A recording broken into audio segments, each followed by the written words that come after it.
स्कंद पुराण ज्ञान योग और उसके साधन। स्कंद स्वामी सेनापति के कोमराव्रत का ब्रह्मा जी कहते हैं, एक समय महाबली तारकासुर के भय से हुए देवताओं महादेव जी की स्तुति करने उन आज्ञा से कुमार कार्तिकेय ने अपने सेनापति बनाया। उसमें स्कंद तेज प्रबल होकर देवताओं को तारकासुर से युद्ध करने लगे। उस समय देवताओं ने सेना को मार गिराया। भगवान विष्णु चक्र छीन लेकर भिन्न भिन्न करके सहस्त्र देवता पृथ्वी पर गिर पड़े।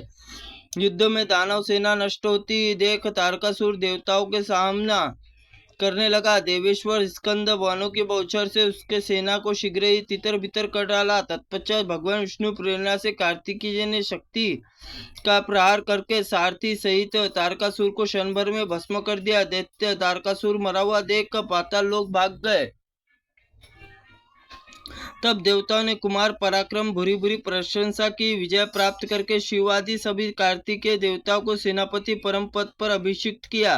तारकासुर को मारकर 7वें दिन बालक कार्तिकेय मंद्रांचल पर अपने माता पिता को प्रसन्न किया। परमानंद निगमन स्कंद और वृत्तांत स्वयं ही माता पिता को कहा। उसमें शंकर पुत्र विवाह कर दिया देने का विचार किया। कार्तिकेय ने वत्स तुम्हारे विवाह का समय प्राप्त है, तुम पत्नी को प्राप्त करने के लिए उसके धर्माचरण करो। पिता की यह बात सुनकर कार्तिकेय ने कहा, भगवान संसार में दृश्य और अदृश्य पदार्थों में मैं किसको ग्रहण करूं, किसका त्याग करूं। जगत में जितनी स्त्रियां वे सब मेरे लिए माता पार्वती के समान है और जितने भी पुरुष है वो सब मैं आपको रूप में देखता हूँ।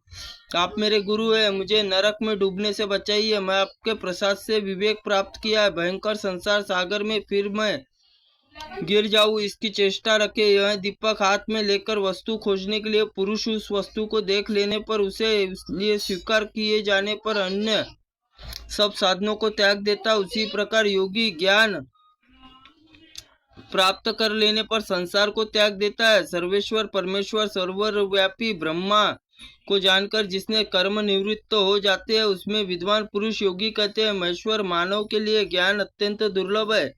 ज्ञानी जन प्राप्त हुए ज्ञान को किसी प्रकार भी खोना नहीं चाहता। यह ज्ञान आपके प्रभाव से प्राप्त होने योग्य है।